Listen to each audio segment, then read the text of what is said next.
ben oui, c'est pareil. Il faut traverser le bassin de la pression après. Hey.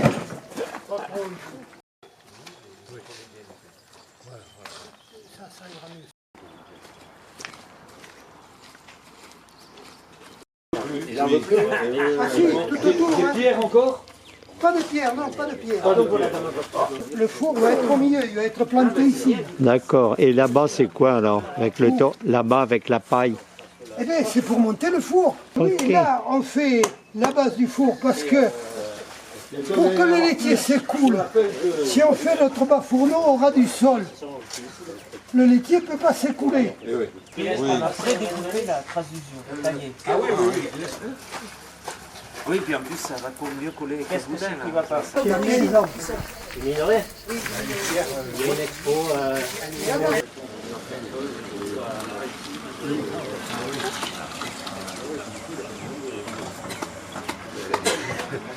Avoir un soupçon. Alors, toutes les teintures qu'on a utilisées là sont des teintures végétales que nous on a faites.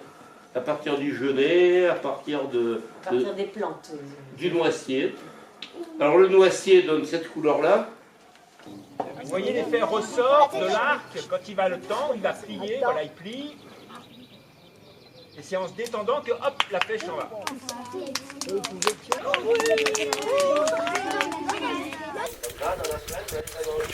La petite quantité de terre dans le...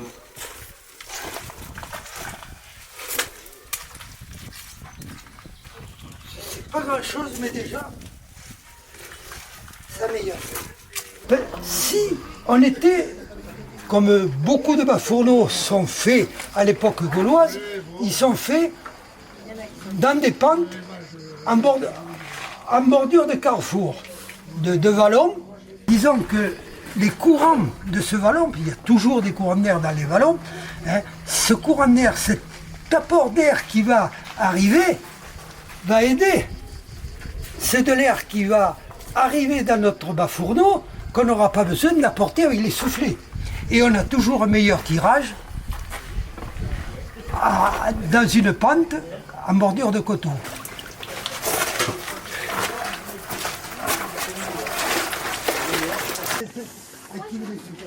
Eh bien, on le fait avec des soufflets mécaniques, des soufflets électriques. Oui, mais je comprends. Bon, allez, on y va.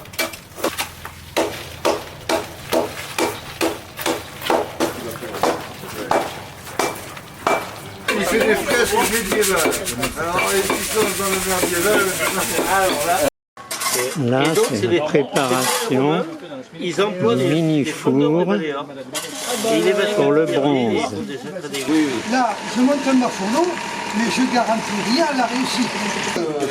Même à leur époque, ils avaient développé. Hein. Et même arme de chasse. Hein, voilà. C'est pas un bambou. Alors, celui-ci est en bambou, à peu près 20 000 ans. Les plus anciens qu'on connaisse, c'est 20 000 ans, à peu près. Hein. Et il y a 20 000 ans, en Europe, ici, c'était ce qu'on appelle une ère glaciaire. Donc, c'était difficile de trouver du bois pour fabriquer des saguets. Donc, ils faisaient un petit peu parfois avec ce qu'ils trouvaient. On en connaît qui ont été fabriqués en ivoire de mammouth, par exemple. Après, on les fabrique avec ce qu'on trouve. Donc, ça, c'est une arme qui a été inventée pour tirer sur des animaux de grande taille. D'accord, hein, on ne va pas tirer sur un petit oiseau ou un petit lapin avec ça, ça ne marche pas. Ça, c'est fait pour des gros animaux comme des rennes, par exemple. Alors les mammouths, en Amérique du Nord, chez les Amérindiens, les Indiens, il y a très longtemps, hein, ils ont chassé le mammouth, on le sait. Par contre, nous, en Europe, les hommes préhistoriques qui vivaient ici, hein, eh ben, ils n'ont pas chassé le mammouth. Par contre, ils tuaient de temps en temps des aurochs. Un auroch, c'est quand même un animal qui fait 2,50 m de hauteur, d'accord. Ça pèse 1,5 tonnes et ça court à 45 km/h. On a fait un trou. Au bout du propulseur, on appelle ça un propulseur, on a mis un crochet. Comme ça, on peut mettre la sagaie accrochée au propulseur. Un petit T ici, comme ça, elle est bien stabilisée. Et avec ça, on peut tirer. Alors, je vais vous faire une démonstration, mais comme ça, vous resterez ici, à l'ombre, et moi, je serai en bas. Jambes bien écartées, je vise. Et je tire.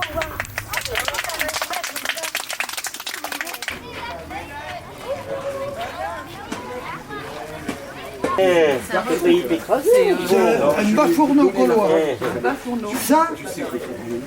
Ça existait jusqu'au XVIIe, XVIIIe siècle. Parce qu'on a fait que les hauts fourneaux arrivent au XVIIIe siècle. Là, je mettrai Je te donne un crible comme ça, avec trier. en Belgique, là-haut, il était noir comme du boudin, c'était libéral. À Royan. Je trouvais de la madoute, un bois flotté, vieux bois flotté, et la madoute dessus. Je le prends par conscience, tu vois. Et en fait,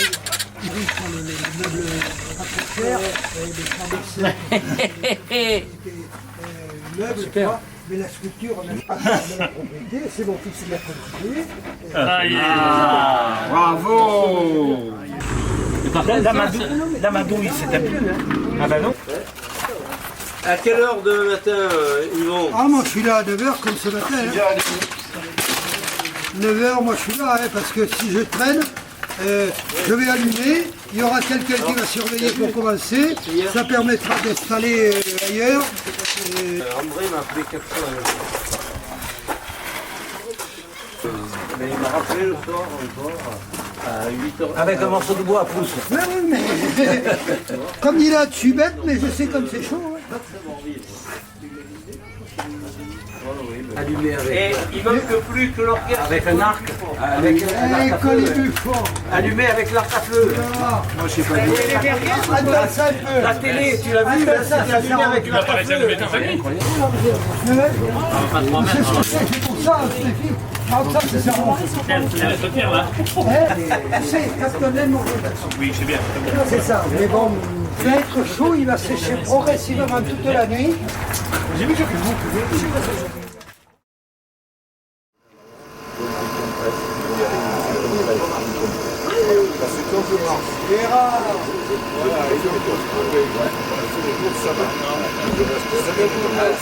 Parce qu'aussitôt, dès que je m'arrête, Oh, il est bien brave. et la jambe, je tiens plus. Aussitôt, la masse musculaire pour tenir la même. Et là, la tôle, tu veux que je te la descende un peu plus, Yvo?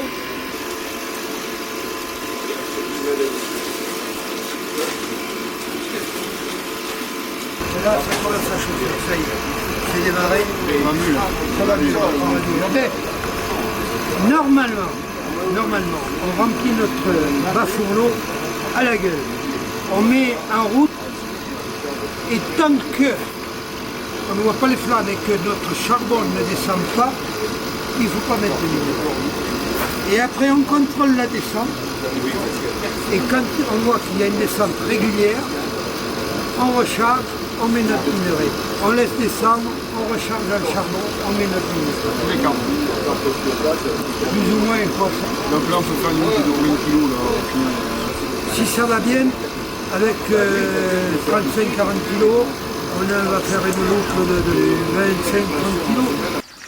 Il manque des.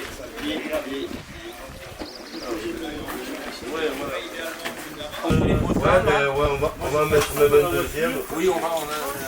Tu sais, les vieux.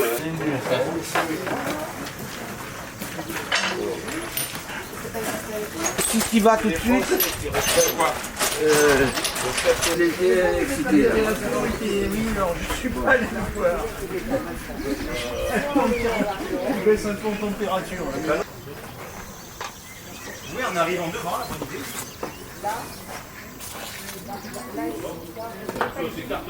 Tu veux les chercher? Tu veux mettre les tables ici? Non, non, elle n'est pas non.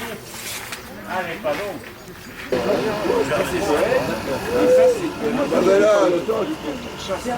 Il faut que je remette de l'ordre là-dedans, moi, parce que ça va pas.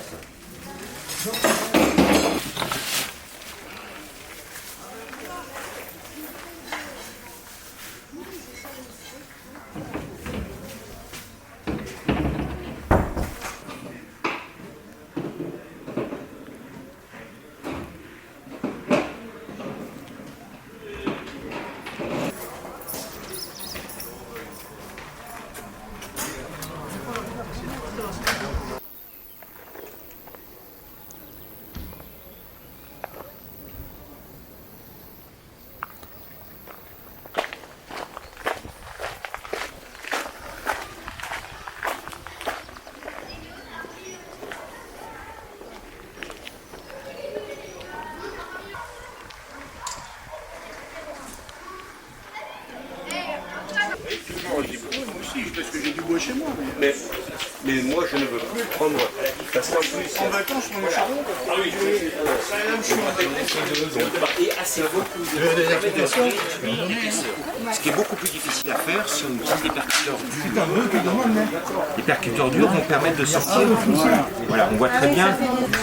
Alors, en fonction de la qualité du silex, on va produire plus ou moins de déchets.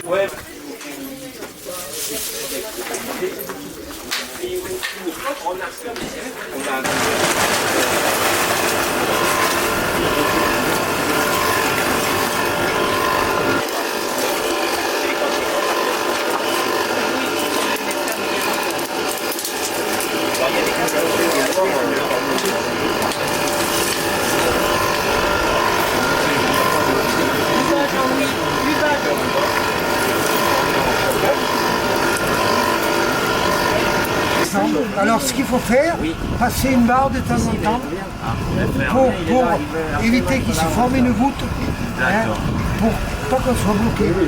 Mais bon, ça n'empêche pas que quelquefois on bloque.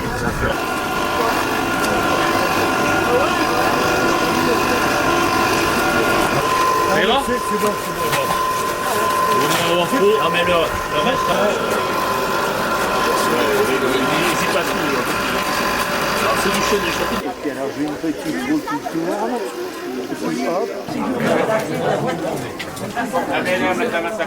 Non, non, il est Alors, ce que je vous propose, on va découvrir la plaque qui est une surprise pour personne, vous savez ce qu'il y a dessus. Et après, on va rentrer parce que les enfants nous ont préparé un petit quelque chose. Et voilà. Alors, je découvre.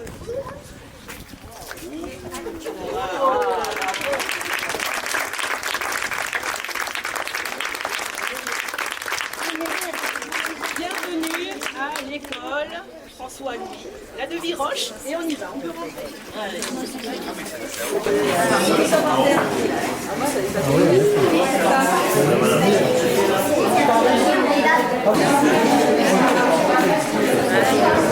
Merci d'être venus aussi nombreux aujourd'hui pour célébrer le centenaire de la mort du docteur François-Louis Ladeviroche, premier maire élu de la commune sous la Troisième République en 1880.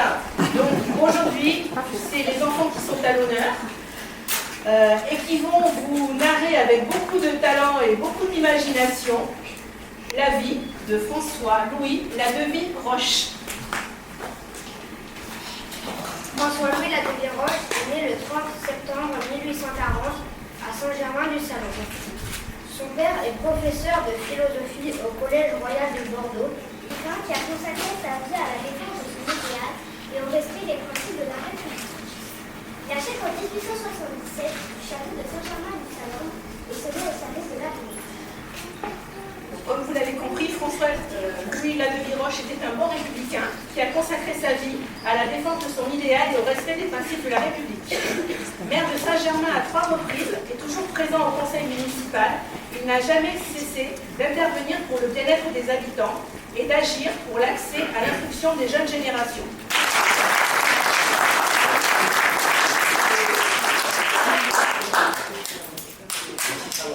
Donc le patrimoine, c'est notre dada dans l'association patrimoniale, c'est la diversité culturelle, ça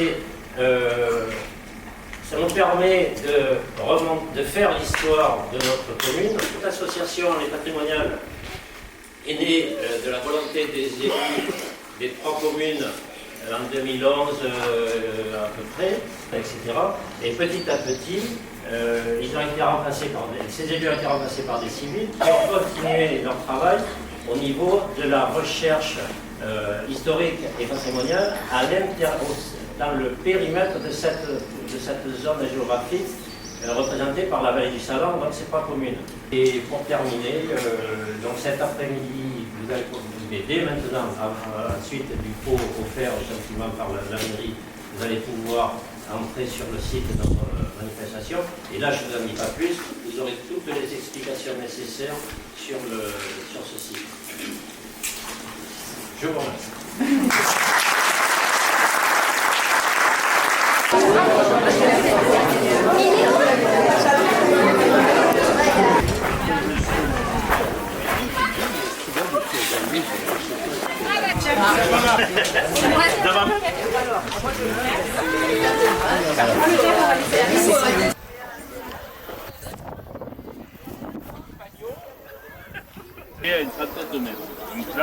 composé, bon, c'était en bois de vif. Je vais vous montrer comment. Alors, l'arc se tenait, comme il disait, sur le biais. On prenait la flèche et il visait.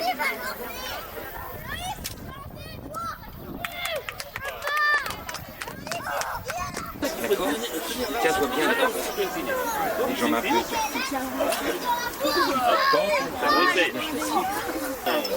Voilà. C'est très bien. Évidemment, ça, il faut de l'expérience.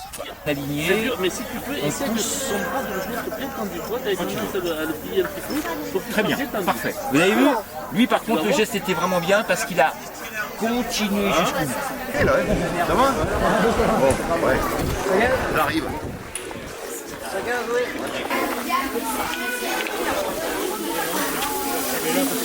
Bon, Roger, c'est cuit? Malheureusement, aujourd'hui, l'agriculture, on considère le sol comme un élément, comme son tracteur, comme c'est disons, un support.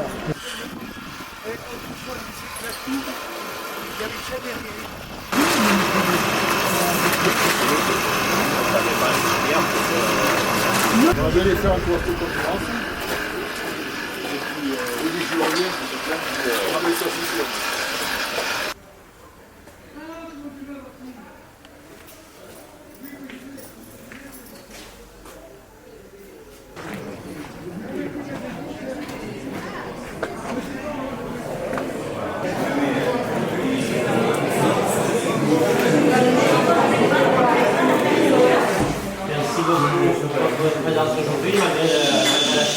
Consacrer la journée d'hier à la fabrication du bas-fourneau. Pourquoi on l'a fait hier? Parce qu'en de ce fait, on a pu en faire profiter notre école communale. Les 3 classes, enfin, sur les 4 classes, 3 sont passées devant chaque atelier, ont pu bénéficier des explications de nos spécialistes. Il y a eu aussi quelques visiteurs, quelques curieux.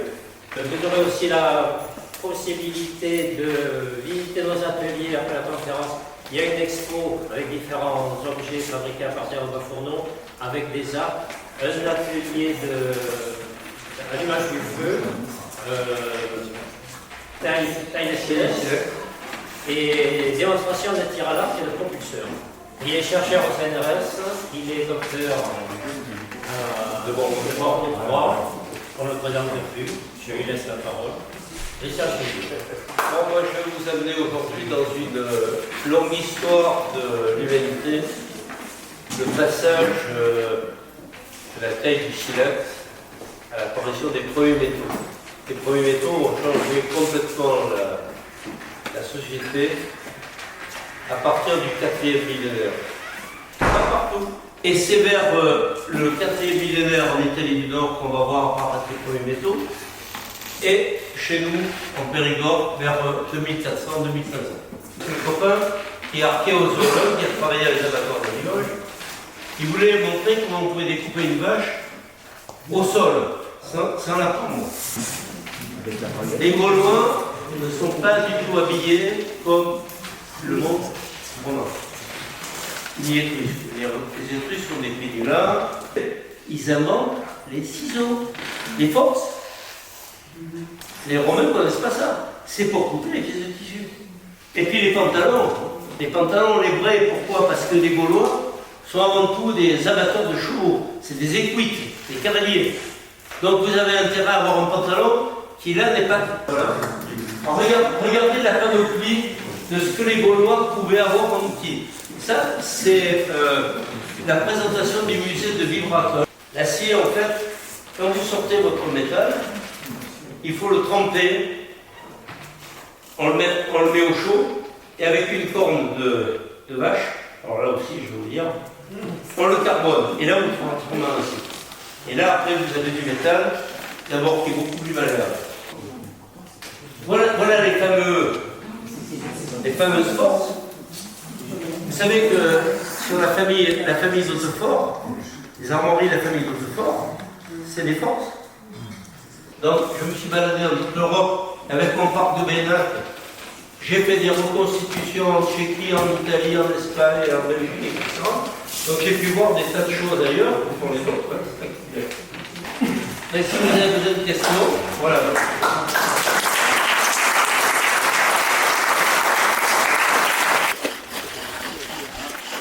Je surveille mon petit.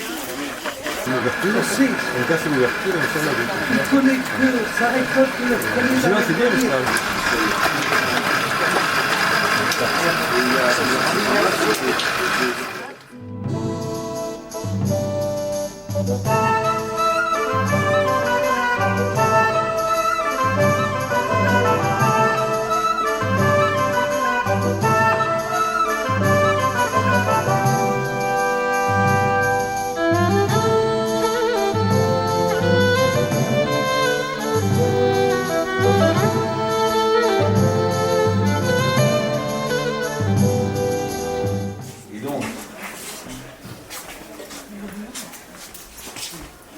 Donc vous avez compris qu'on commence, là vous avez du minerai, voilà, minerai de cuivre et du minerai d'étain. Le minerai de cuivre ici vert et bleu, et puis au milieu le minerai éteint. C'est les deux, vous faites fondre dans un creuset comme ça, et puis ils n'ont pas de plâtre, ils ne peuvent pas faire de mise en plâtre. Donc c'est des moules en pierre qui sont creusés, qui se rejoignent, et vous voyez qu'il y a un petit col avec un orifice qui vous permet, quand vous avez fondu le minerai, de le couler dans le... Quand c'est sec, vous l'ouvrez, et alors il va falloir travailler, il va falloir ébarber, enlever toutes les barbes qu'il y a tout autour, et vous obtenez ce type de hache. Ça, c'est le type de hache qui ont été trouvées avant que ça.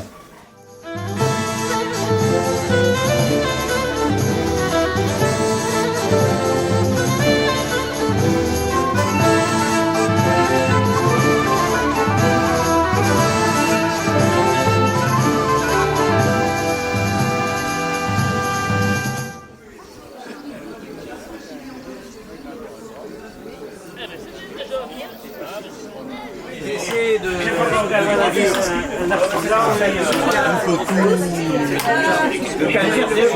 C'est l'horreur là, le mec.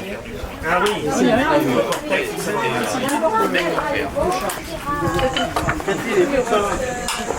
écoute, n'importe lequel.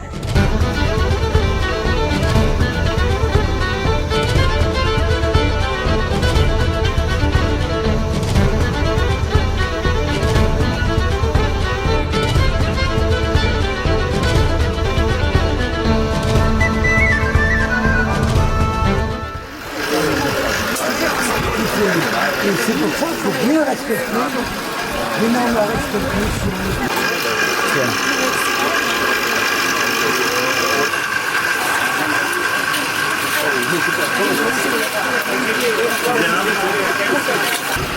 Bon, messieurs, dames, le moment du sacrifice est arrivé. Ah, eh bien, ça fait du bien de s'entendre. Il a terminé l'orchestre Colibufort.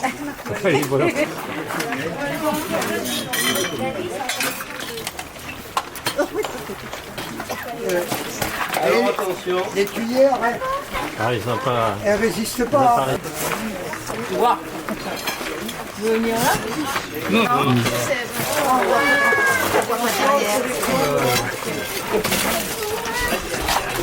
On a droit à 7% de perte.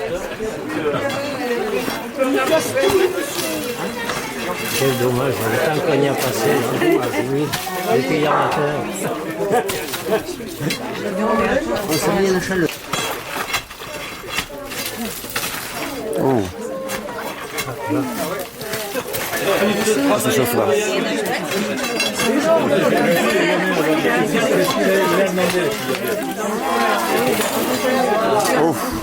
Attention les pieds là-bas. Les pieds là-bas. Éloignez les pieds. Elle va pas être belle. Elle va pas être belle. Qu'est-ce que c'est ça? Elle va pas être belle. Si elle aurait fallu qu'elle soit plus basse, elle a coincé.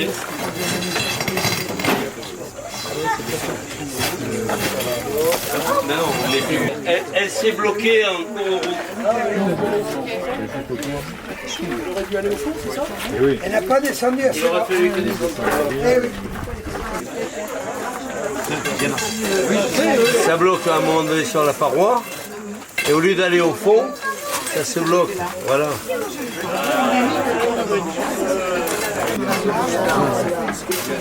Il ne va pas y avoir beaucoup de fer.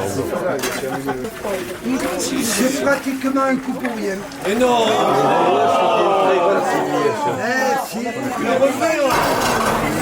et des Grecs qui nous font croire que les Romains nous ont amené la civilisation. C'est du pinard parce qu'ils leur vendaient du vin. Oui, c'était pas du cabernet franc, hein. Ce qui s'est passé, les scories sont restées mélangées. Il n'y a pas eu la séparation. Voilà le problème. Il faut la refondre. Oui, c'est ça. Et il n'a pas fondu. Ça, c'est les scories. Elle s'est coincée. Il faut le refondre. Alors, De quel coin? dans la loupe qui est là, il va falloir faire maintenant ce qu'on appelle une battiture. C'est-à-dire qu'il faudra avoir un autre feu. On fait réchauffer ça. Et avec des marteaux, on va battre la loupe qui est là pour enlever toutes les impuretés. C'est encore une demi-journée de travail, des fois plus, pour obtenir des fois 1 kilo de fer. On démarre avec 30 à 40 kilos de charbon de bois, c'est-à-dire 300 à 350 litres de charbon de bois. On a en minerai broyé 35 à 40 kilos de minerai broyé, c'est ce qu'on a utilisé pour une loupe aux environs entre 10 et 15 kilos, en fonction de la richesse du minerai. Parce que plus le minerai est riche, plus la loupe est. Et pour arriver à un lingot de 2,5 kg à 3 kg. C'est-à-dire on est dans du minerai tel qu'on l'a là, ici, ramassé en Dordogne, à Surac de Ribérac, c'est là qu'on peut le chercher. On a un minerai qui est, disons, à 8% à peu près. Alors que sur un site comme Lacoste, la Pérouse, là où on est en train de fouiller, on a des mines de fer autour, il y a des minerais de fer qui est riche à 85 à 95% de fer. Moi je voudrais qu'il soit analysé pour savoir. Ah mais c'est fait. C'est fait, ça y est. Mais cette technique-là va être utilisée depuis le 6e avant notre ère en Dordogne jusqu'au XVIIe siècle. Même 18e. On est sûr de la qualité du minerai. C'est sûr que...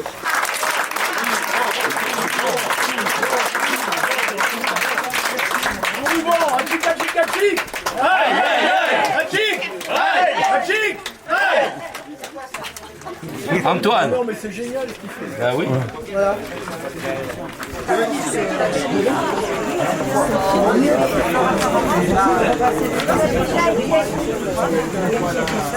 Parce que tu commences à couler là, Moi, il m'interdit de faire doucement, mais ton creuset il refroidit, ton bronze il refroidit.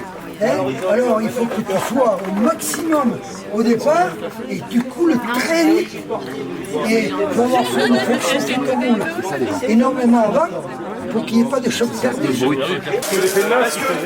qu'en fait, leur technique de combat était d'arriver sur la tour. Oui, c'est pas traité, ça fait de la composée, c'est la même. On est tous tentés de... Le pot est en bois, bois cuir.